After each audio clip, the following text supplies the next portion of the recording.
Harper Audio presents The Free, written and read by Willy Vlautin.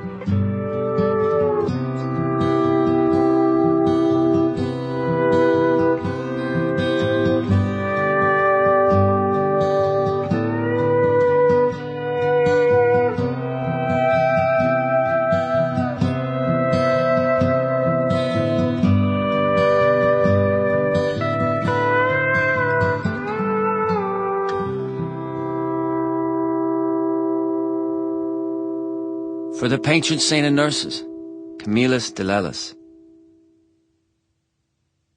1. Leroy Kervin opened his eyes to see a woman in a blue and white starred bikini holding a pneumatic drill. He could see her blonde hair and high heels and thin long legs. For the first time in 7 years, he could see her without blurred vision. He could see her clearly from the glow of a small colored nightlight. He lay in a twin bed and looked at the girl. He could read the company name below her on the calendar, Jackson's Tool Supply.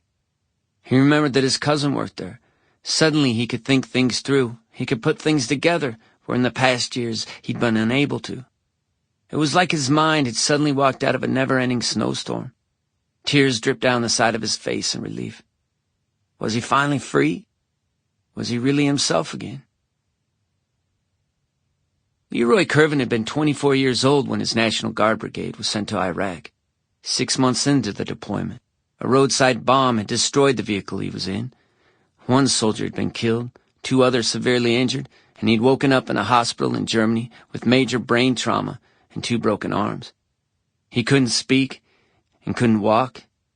The life he'd known before the bomb no longer existed.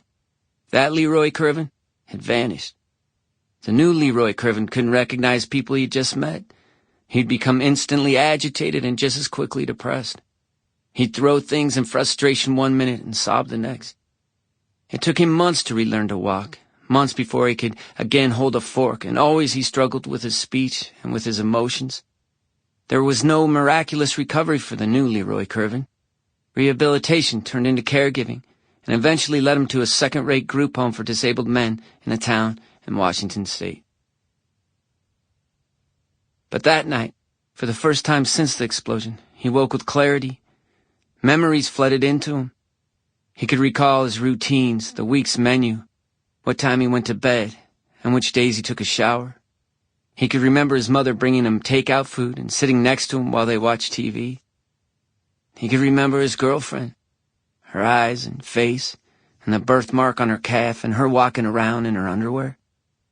He could suddenly recall the way she laughed, the sound of her voice when she was upset, the way she sneezed, and the way she sighed sadly when the alarm went off in the morning.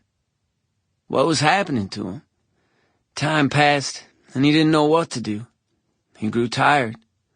He could hear the kid Raleigh in the next room jacking off, and the old man Hal snoring faintly across the hall. Farther down, he could hear Donald having a coughing attack.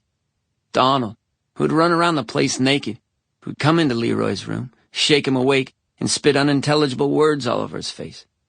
If he fell asleep, would he wake up and be lost in the fog again? Would the clarity be gone? Would he have to spend the rest of his life there? He remembered suddenly the long months when every time he closed his eyes it felt like he was drowning in mud. And then there were periods when his thoughts fell into nothing but frustration and violence. How days would pass when every time he heard a door closing or opening, he felt certain someone was coming to kill him. The fear of that would engulf him, and when the fear passed, the fog would again come, and he wouldn't be able to remember anything. It would just start over.